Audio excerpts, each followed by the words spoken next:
Harder, Intef said. You're not trying. He stood behind me with his arm hooked around my neck. I was supposed to stomp on his foot as I tried to escape his grip. I don't want to hurt you, I said. I felt, rather than heard, his laugh. You won't. You think I cannot? I twisted around to glare at him. He released my neck and dropped his hand to my waist. Even with one arm, he could keep me pinned against him if he wanted. His eyes were amused and he grinned. Maybe you could hurt me if you actually tried, but you won't. I looked away, not wanting him to read the truth in my eyes. I could hurt him, if I really had to. If I thought there was no other choice, and I had reason enough to do so. But Intef would never hurt me. I sighed. This is pointless, I said. I couldn't get away from you if you really wanted to restrain me. You can learn to defend yourself against other men. Not everyone is trained the way Rennie and I are. When am I likely to need such a thing? I am never without at least one of you. We have a long way to travel yet, and no idea who we might encounter. I need to know you can protect yourself if you must.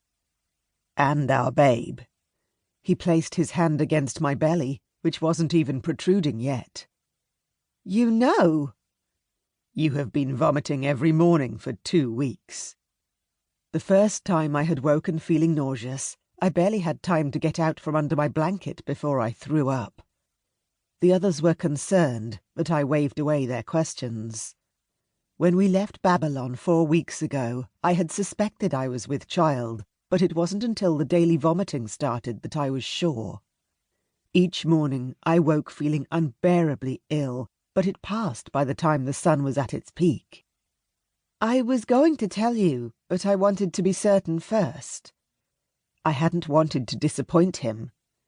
We would never know whether Sitao, the child who had been born too early and who Intef had named for his father, was really his, but this babe definitely was. It is a daughter.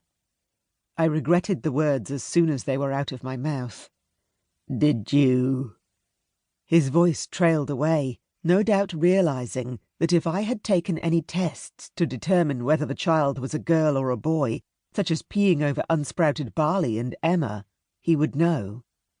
There was little scope for secrets when one travelled as we did. If I had brought trays of seeds with me, they would all know. I dreamed of a girl child. Once, long ago. Tell me. If you think it was our babe you dreamed of, tell me everything. I suddenly realized my mistake. How could I tell him that I had seen myself on my knees before Osiris, offering the child up to him? I had no knowledge of the child's fate past that moment, although it hardly seemed likely she would live. In the other future, I had seen myself imprisoned, heavy with child, and knowing that death approached for both of us. I couldn't tell Intef about either dream. Does this child too have a sad fate? He asked, when I didn't answer. I dearly wished I could give him the assurances he needed. He had lost so much already, our son, his father, his arm. It was cruel to dangle the promise of a daughter in front of him, knowing that she too would be ripped away.